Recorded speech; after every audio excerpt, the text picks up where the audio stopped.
Now, this is a really, really important topic. If you have GERD, acid reflux, heartburn, or bloating, gas, any digestive symptoms, this video is very, very important.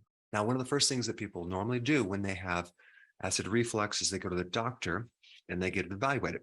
And then they're put on a medication, usually a PPI or some type of antacid, which suppresses the acid. But the question is, what causes acid reflux? Well, if you look it up, it'll say that acid reflux comes from the valve on the top of the stomach not closing properly.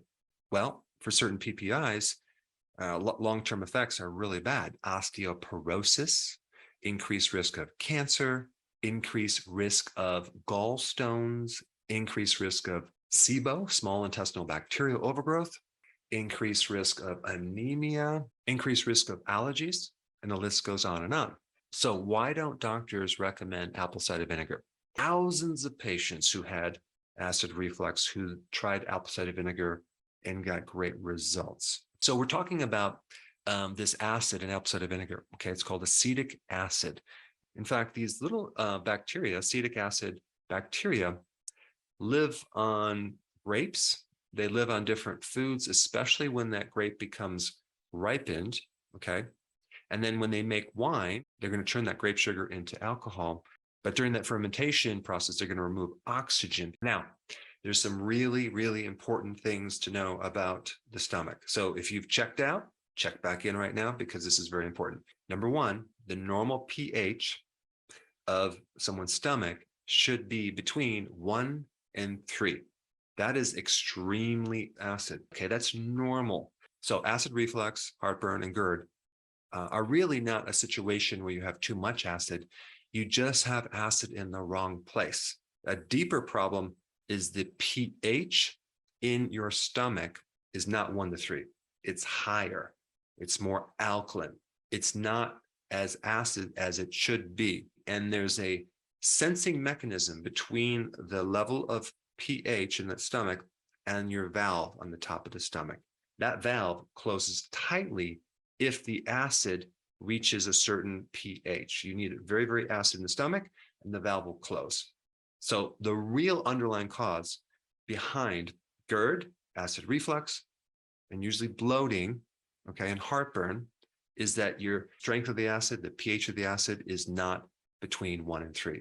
The stuff in your stomach is not just acid. You have other things. You have an enzyme. Okay, it's usually an inactive enzyme, and then it converts to an active enzyme. Pepsin is the active enzyme that gets activated with acid. That's a very powerful protein enzyme. Okay, that's one of the purposes of your stomach is to digest protein. You don't want that enzyme up in your esophagus. Why? Because your esophagus is also a protein. What makes that enzyme active is the pH being acid, okay, very acid. What type of acid stimulates the active form of this enzyme peptase? Well, does it have to be hydrochloric, like in your stomach? Well, actually, no, it can be another acid. It can be apple cider vinegar, acetic acid.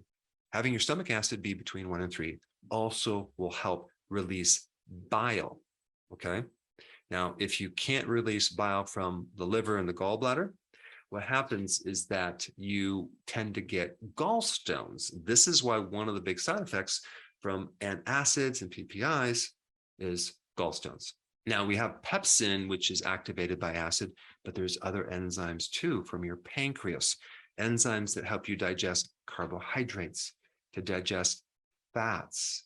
So when you don't have enough acid in your stomach, you're going to get less enzymes released from the pancreas and less digestion. So you become very nutrient deficient when you don't have the strong pH in your stomach. The other purpose of this acid is to kill pathogens coming in from the body, as well as to kill bacteria. So the bacteria doesn't end up in your small intestine and create a situation called small intestinal bacterial overgrowth. Now, the other problem with not enough stomach acid is that you might get anemia because you can't absorb iron and B12. There's this other thing that gets activated with this strong stomach acid, but a lot of neurological problems that can be irreversible, okay, in certain cases. The microbe can then become pathogenic and create more issues. Okay, so we don't even necessarily need hydrochloric acid to fix a lot of these issues. You can use this very inexpensive apple cider vinegar. You just have to use 2 tablespoons in a glass of water. It could be 8 ounces, it could be 12 ounces, and you drink that before you eat. Okay, that's the simplicity of it. That will help lower the pH. It'll start to help your digestion. I would recommend going on OMAD, 1 meal per day. Okay, and then the last thing I would recommend is cabbage. Cabbage as a vegetable would be very, very important in any type of acid reflux situation, even ulcers. It really helps the stomach.